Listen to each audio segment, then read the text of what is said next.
as you said, some might look at this as a little bit less conventional, but I guess it is one of those things that everybody's interested in, right? It is. So could you maybe let's start by going through sort of what are the processes and sort of what goes into producing a virtual reality adult film? Well, the first thing is getting obviously like the tech that you want. I've also mentioned to you in the past. I'm not a super technical person. A lot of the technical stuff is done by the people who are actually like on set producing. Hmm. Um, I'm here up in Canada, and we do a lot of shooting in the States, in California and LA and that kind of stuff. I guess that's the same place. I didn't know. um, but yeah, no. So there's obviously like the normal things, like you have to pick the stars that are into it, the models who are interested in it. Finding someone who's on set who is just super passionate about it, I found was a big deal. I've worked with some producers who didn't care too much about it, and you could tell in the work. Mm. And even though the content is a little unconventional, it's something I'm super passionate about because I feel like exploring those kinds of avenues in VR is an inevitable thing that we're going to be doing. Right. And adult content has always pushed technology forward, when it comes to that Yeah. kind of stuff. So yeah, it's about the models, it's about, the equipment. I was working with the Zcam 360 the Mm. last time that we were shooting. Um, and it's also just like telling the models how far away to be, and Mm. it's Okay. it's so much more technical and directive as it is creative, to be honest. Right. Yeah, that makes a lot of sense. I mean, I'm just thinking about the stitching and all of the things that could potentially go wrong. But what was sort of your role in that process? Were you writing storylines? Were you helping direct the models? Were you doing sort of a bit of everything? I was doing a little bit of everything except for being actually like on set, especially with COVID going around. Right. Up here in Canada, we're not allowed to go down to the States unless we come back and stay in a hotel for 2 weeks. And I don't know, that's not really my jam. Um, but so I was managing the entire VR workflow. So I would begin by writing the scripts. I would work with a production team to do the casting, choose locations, wardrobe, makeup, all of that kind of stuff. And then Okay. once that is all organized, we would send it down to LA. They would send it back to us after they've shot it, and then all the stitching and stuff would be done here, and then I would be in charge of the actual releases. Nice. Very cool. Yeah. So in terms of, I also you mentioned something about doing reviews and doing write-ups. So kind of a funny question, but I'm wondering sort of what types of things are you looking for when you're writing a review about VR adult content, and where do you see things changing in the near future in this realm? Yeah, see, that's the thing. I find like with VR adult content, it's still light years away from, the VR that even like the VR experience we're having right here together is so Yeah. much more advanced than anything that you're seeing in VR adult content right now.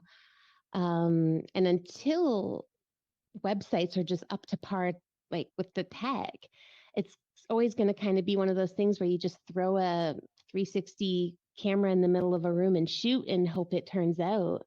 Yeah. Um, Sorry, I missed what you said before that. I'm so nervous. I'm sorry. Don't worry about it.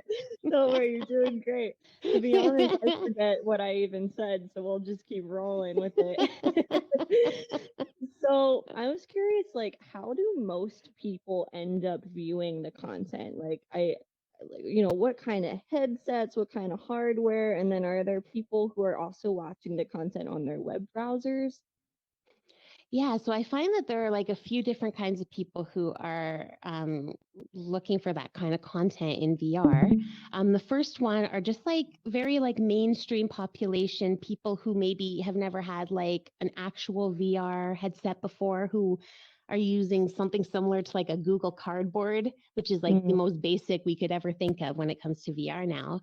But there's still a good chunk of the population that are consuming adult content like that. And so the easiest way in that case is to basically just go on your phone, find the site that you want. Um, some some sites will offer like theater mode and stuff like that, so you can go right into that mode when you're on the phone and just watch it like that. If you have like a better headset, like if you're on a Quest or I don't know, like an Index or anything like that, it's a lot easier because you can just go and you can pay for a membership. You can download the content and own that content forever, go back to it as much as you want. And if you're not storing the content on your headset, then I mean, you could have a library of as many scenes as you'd want or as Mm, much as you'd want to pay for. right. And then there's a whole bunch of people that are also consuming this content like on Steam. So you can buy Okay. like XXX rated games like Kanojo on Steam. So I think those That are like the sounds main fun. ways. Yeah.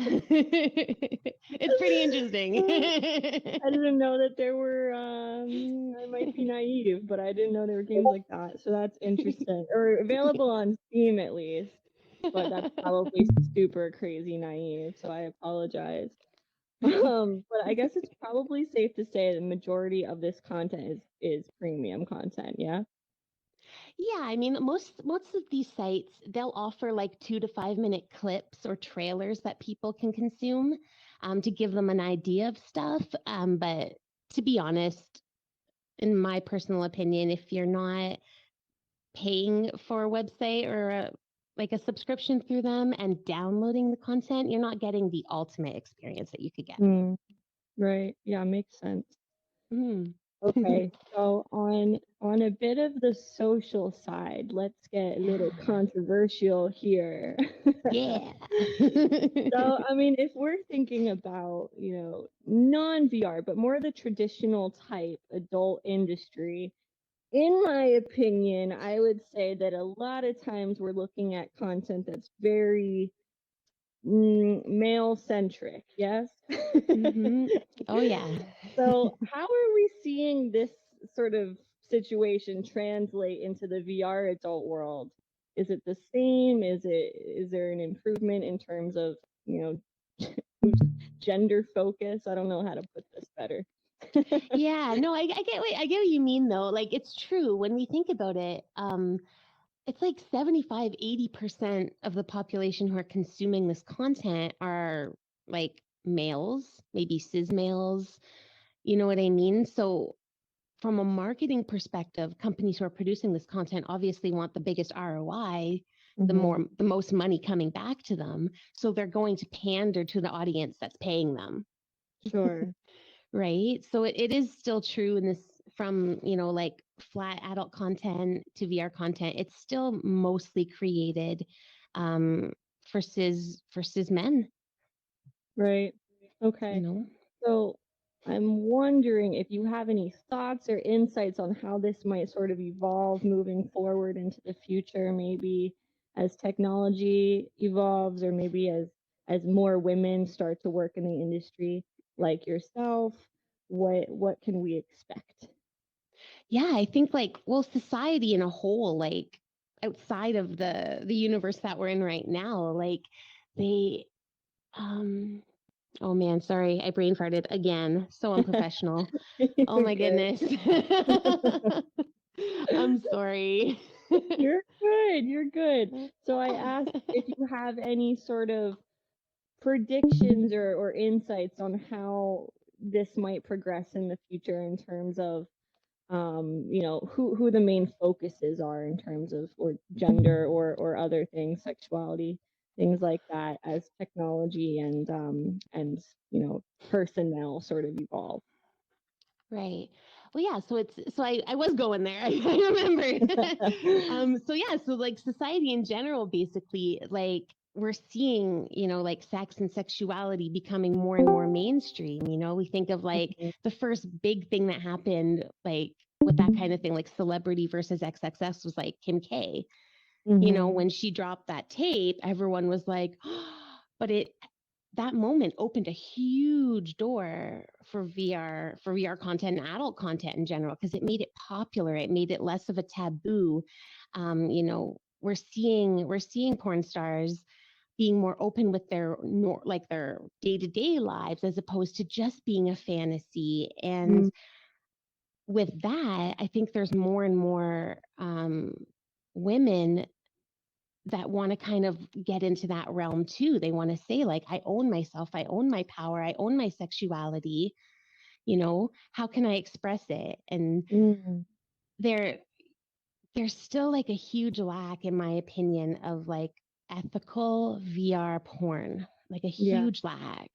I was going to say female friendly, but that's got Yeah.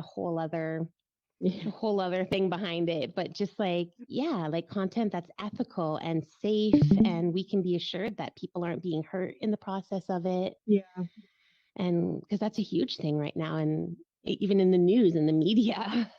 Right. Absolutely. Yeah, I mean, myself, I've gone in a couple times strictly for research purposes, guys. I promise, just to Of check course. out, of course, just to check out sort of like, VR adult content. Who is not going to be interested in that? And, I go into these things and I'm like, oh no, this is not, this is not the body that I was hoping to have. Well, it's true So, too. Like, there's another part of it. Like, when I was producing the content, we would try to just, like, for instance, we'd avoid men, or like the male talent having tattoos on their forearms and stuff, right? Because if oh, you're a consumer and you go into a scene and you think like, oh, that guy kind of looks like me, and then you go in and you want to be interactive. right. And then you have a guy who's like full of tattoos and you don't have tattoos, and Right. you're like, well, this isn't me. And it breaks that immersion a little bit, I think, you know? Yeah, absolutely. I didn't even consider that. It's like if there's going to be content out there available in VR, then there's going to, especially if it's sort of like that POV situation, there's going to have to Mhm. be content with, you know, every possible type of person, which is really, really, yeah, that's crazy to think about actually. And it's also like quite the constraint too, because there's only so many male talent in that industry to start with. And then there's still like a handful, maybe a few handfuls max, that are actively doing it in VR, because they Right. understand, like, they're wearing this big contraption, this device on their head, so they have to, stay aroused while they're wearing this giant tech on their head and try to like remember measurements. And it's more technical than just like regular like flat Sure. content, right? Yeah. So I Yeah. guess the actors sort of have to become engaged in the technical process in a way that they wouldn't have to think about in standardized filming, which, it must be so hard not to laugh during that process.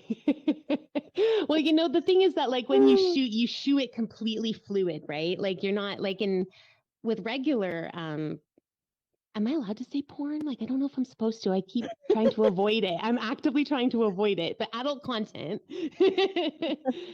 Yeah, no, I don't know. Sorry. I don't know the answer to that question, by the way. This is, but I would assume you can say porn. We can say Okay, whatever you cool. want. Awesome. Thanks, guys. I was trying to be like super, super professional just in case. I mean, let's call it what it is, shall we? Yeah. But yeah, no, So so there's a lot more technical to it. yeah, that's something that I never like an aspect of it that I never thought of, and I find that incredibly interesting. Yeah, so thank you for bringing that little tidbit to the to the table. I also wanted to touch on, I know that you said it's a total work in progress, but you have a new social media account that I think just sounds so fun, so helpful. And yeah, if you could tell us a little bit about what you've recently created and what you're hoping to do with it. Yeah, totally. So, like obviously my main account on Twitter, the RobynzReality one, I focus only on VR and cool stuff on that one, and I purposely curated it like that so I don't get distracted, and I'm only pushing out the best content I can find on there. But my new one, so my porn pseudonym, my writer pseudonym is Della Darling, and it has been for quite a few years. And you know, she's been a writer, she's been producer, she's been all kinds of stuff within the capacity. But now that I am writing reviews and articles about VR porn, I wanted to kind of brand myself a little bit differently from my main account. I didn't want to alienate anyone who follows me on the one account with that kind of Right. content, because a lot of people are still uncomfortable with it, you know, because there are a Yeah, lot of issues. There are a ton of issues with it. Um, absolutely. so I created a new Twitter account or persona as Della Darling VR.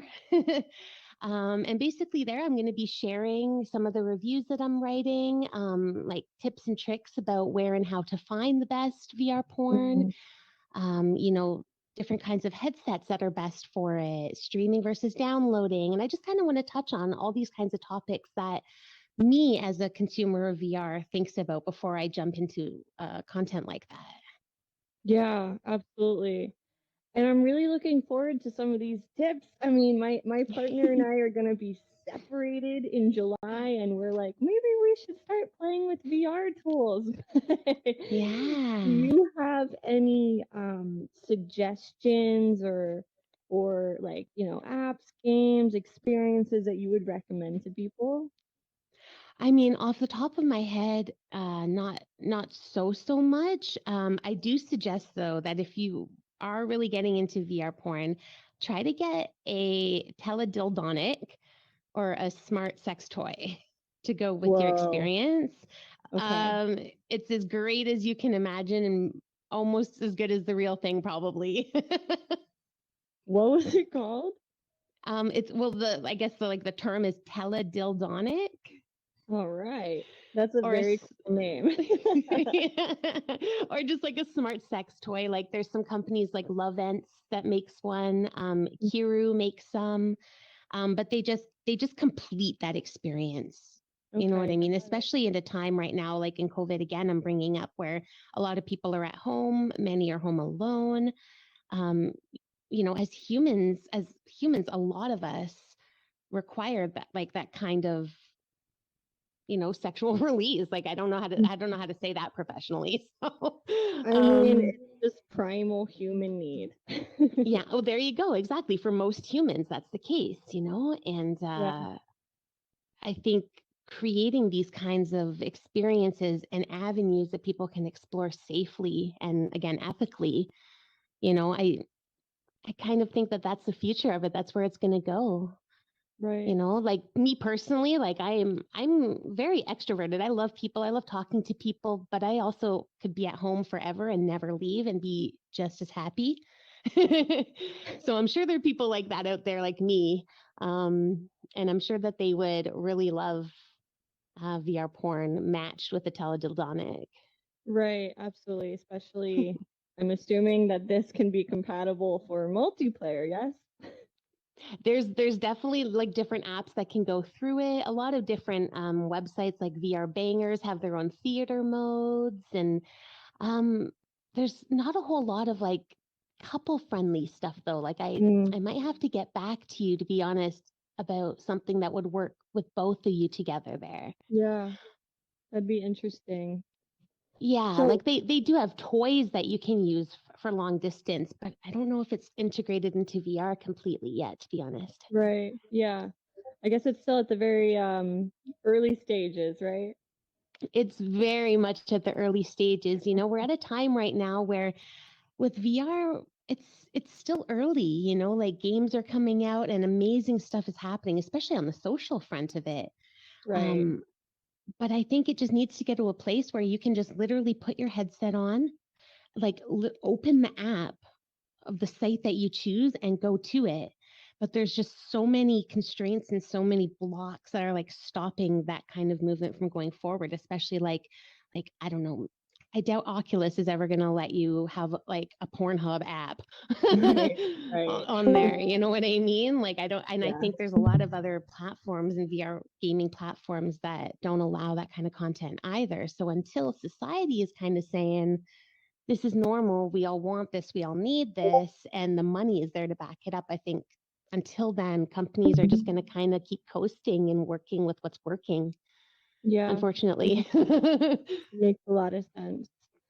I was wondering, are there any sort of integrations in the VR adult world yet with any sort of haptic devices? Or is that like way down the line? Ooh. Hmm. I mean, like, just the closest thing again would be like the teledildonics, as far as I'm concerned, because a lot of it, it's like real people shooting, and Right, there's no like body tracking happening really or anything. It's just shooting with a different kind of camera. right. Oh man, that would be amazing though. Can you imagine throwing on like a B Haptics Fest or something? Oh Yeah, man, okay, yeah, no, that needs to happen. Well, are we gonna do big fundraise. this? Who wants to give us money, guys? That's Take my awesome. money. No, I mean it reminds me of the the Ready Player One is the classic example for a bunch of different kinds of hoopla, but there was a little bit of that going on in that movie, and I was like, I wonder how far out we are from that. That's really, really, Oh, really interesting to me. Um, what's your social media handle again, in case anyone wants to follow you and maybe ask some questions in this regard? yeah, so I'm pretty much on every single platform as Robyn's Reality. So it's Hmm. like ROBYNZ and then reality. Your name. Is it Right there? above your head. Yeah. I don't know if they can see it. I think yeah, they can see it. I wasn't sure, yeah. But And yeah, then so what and Robyn's Reality. and then the new one where you're gonna be sharing tips and tricks. Yeah, that's a Della Darling VR. Della Darling VR. Got it. So Yeah. anyone who's curious and wants to follow along with Robin's expert advice for VR adult content, you can follow her at Della Darling VR. And we also have a question in the Discord Ooh. if you want to try your hand at that. I think I'm reading under my nose, so please excuse me. But I think it's Jose asks, is it true that porn has always been at the forefront of communications technology? I mean, I think at least in part, yeah. You know what I mean? Like the internet, like when the internet was first coming, what was the first things we were seeing on there other than, of course, like army stuff and everything? You know, it's porn. It's like, where do I see naked people? Right. And I think anytime that there's some sort of new tech or something comes out in the back of somebody's mind, they're thinking, how can I get off to this? How Right. can I use this to be, to get myself off? So I think in a sense, yeah, I think right now it's behind, but the second that they do catch on with it, that's going to be like a whole like whole Oh, Black Mirror episode, like striking vipers kind of thing. oh Like, man. So imagine, many imagine. so many possibilities. Well, I personally really hope that there are really great females like yourself involved when that happens, so Mhm. that everyone gets a little bit of what is best for them. Yeah, well, that's it. Because I mean, like, we're all people, and the majority of us, men, women, however we identify, to be honest, we have desires and we have things that we want to explore. And even if we decide we don't want to, it's still in our heads. You know what I mean? And I think as AR, VR, XR, and everything advances, what's in our heads is going to become less and less private, probably. If it keeps going the way it's going, and hiding that kind of stuff is going to be a lot harder. And it hopefully will push that to become making it more normal. Right. I feel as though recently, especially with like OnlyFans sort of exploding like wildfire, and you have all of these young people, middle-aged people, even sometimes elderly people who are like all coming together and they're doing this sort of self-promoted sex work and making it way less taboo than it has been in the past. I'm Hmm. wondering how this sort of I mean, I feel like we're in a new sexual revolution, personally, Oh yeah. specifically in regards to things like OnlyFans. And I'm wondering how that is going to sort of transpose itself into the VR world and how that's going to change things. See, I think when that comes down again to like tech and money, you know what I Mm, mean? Like to shoot VR porn, it's not cheap. It's mhm. definitely more expensive than, just like setting up a regular camera and hanging out with your partner and, going live on a cam site or, shooting a 20-minute video and posting it to a tube site. Right. There's just so much more involved with it. So for it to really push, especially like with campsites, I'm trying to think like ManyVids, for instance. I don't know if you're um, aware of who they are, but they're kind of like a clip site. So performers Mm, can go there and post their stuff and it can be purchased. They can do custom stuff and like, oh man, it's just making me think like imagine in like 5 years when this yeah. technology is more affordable for mainstream people, you Right. know, oh my gosh, like the world you're going to be able to go into and the performers you're going to be able to spend time with, like it just I don't know, it blows my mind. Right. And Yeah. I think performers are really going to jump on the VR. I want to say bandwagon, but that's not really the right term. But wouldn't it be just be so cool to have like a VR campsite or a VR clip site, where it's just all VR and it's all Yeah. ethical and it's for everybody, because Yeah. everybody wants it. Well, mostly. I mean, there are obviously people like that don't, but sexuality is inherent to who we are for a lot of things, and it's got to be normalized before it takes off.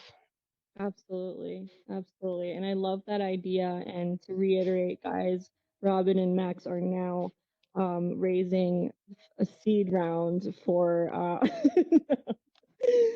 I'm kidding, but that sounds like a great idea. And based off of what I've seen so far, it's like most of the VR adult content out there is very like POV, male Mhm. perspective. And I'm wondering, like, is there a market out there for just like 360 video that's not POV, where you're just in a room watching something?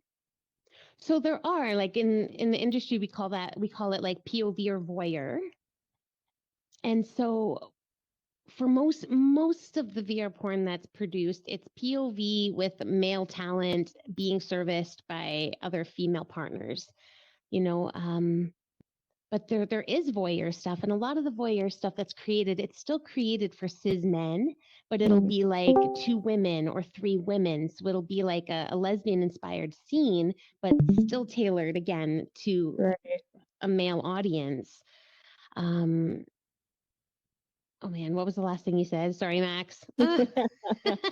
You're good. You're good. So, is there a market out there? Or is there content currently being produced in VR porn that is not POV, and it's like maybe from a spectator's point of view? Yeah, so it is being created. A lot of VR porn is produced in 180 though. It's Okay. not so much 360 because like, what we're experiencing right now to have this 360 like 6 degrees of freedom Mm-hmm. experience is not necessarily what you need when you're going to watch porn, because usually the Right. action is happening here right in front of you, maybe a little beside. But if you turn around, you're just going to see like a dresser or Right. like a bedroom door or something like that maybe isn't really making the experience any better. Right. So that's why a lot of it's shot in 180. But there's not as much voyeur as there should be.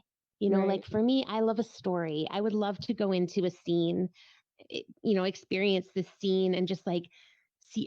Okay, so I'm going to go there. Like imagine a giant like VR orgy.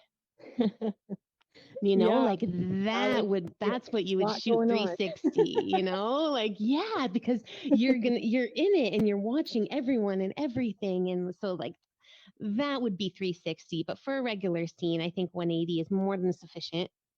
Totally makes sense. Absolutely. Well, Robin, guess what? We are in our last minute. You see how fast that went? I survived. No. You survived. You did great. You brought very, very valuable ideas and insights. So thank you so very much for coming on. No, thank you so much for having me. This was such a cool experience. Absolutely. So again, everyone, if you want to follow Robin on social, it's Robyn's Reality, Robin's with a Z instead of an S. And then also her new account is at Della Darling VR. So make sure to give her a follow. And also make sure to give a subscribe and a follow to Lunch Hour VR on YouTube, on Twitter, yada, yada, yada. But thank you guys so much for tuning in, and I'll see you right back here, same time tomorrow. Yeah. Bye.